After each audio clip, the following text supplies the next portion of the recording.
Wednesday refresh week 18. Why? Because things will get better. Will you be better when they do? Now, for our time today, I'd like to share a theory. And in fairness, it might take us a few weeks to work through this theory, but let me quickly introduce it and we'll see where the conversation goes.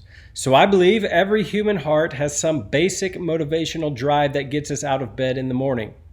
There's something that gets us through life that on any given day moves us to do any one of the things we choose to do. And here's my theory. I think for most people, that motivation is fear. Like, think about what the fear of getting sick has caused people to do. I just read a story on the news this morning about a lady who was mad at a guy for not wearing a mask at a coffee shop, so she took his cup of coffee and threw it in his face. Fear. Think about what the fear of missing out has caused people to do in more recent evenings.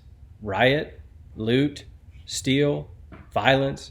I'm not afforded the same opportunities as you. I'm afraid I'm missing out. Evil and wickedness has ensued. But the fear of not proving yourself, the fear of not living up, the fear of losing a loved one, the fear of not fitting in, for most people, fear is what gives their life direction.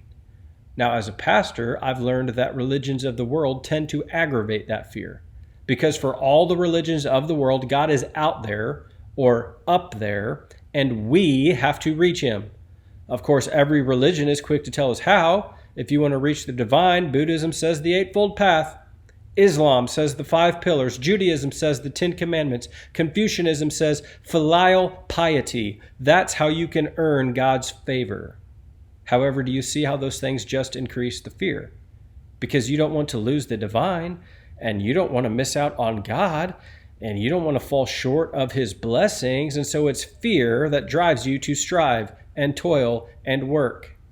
Yet, according to Christianity, which is not a religion at all, but rather a relationship with God, God became flesh. Jesus came to us. Therefore, it's possible to have a heart that knows God, and since God is not somewhere out there, but rather here with us, we can choose to live a life out of gratitude and joy and love, not out of fear. As Christians, we don't have to be afraid that we're going to miss God or that we're going to be rejected by God, because whosoever may come. And by his own initiative, God has chosen to come to us because he knows we could never reach him. He knows we could never attain to him. If we could, we'd be God. So what I really wanted to encourage you with this week is the idea that your life doesn't have to be motivated by fear. There's a whole new way of doing everything, a whole new reason for doing anything. It's called grateful joy. Joy that I don't have to earn God's favor. Joy because Jesus came to us. And I'd love to hear from you. I'd love to know if you feel like fear is actually what motivates you on any given day. Is my theory correct, or is it something else?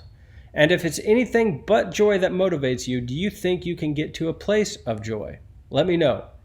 Along those lines, we want to give you some opportunities to have some fun this month. So our summer sessions of recreation are online. Keep in mind, you have to sign up. And if you don't sign up, there's not going to be an event. So don't be afraid to sign up. I believe it is fishing and pickleball next week, so check it out. Here's the link below. And just another reminder about our upcoming opportunity to give to a church who is trying to launch this fall. Caleb Barrows and his team are launching King's Cross Church in Lyons, and we'd love to bless them financially on August 30. So please come prepared to give to that. Or there should be a link online that you can designate for them as well, just called King's Cross Church Plant. But that's my 5 minutes or less. God bless.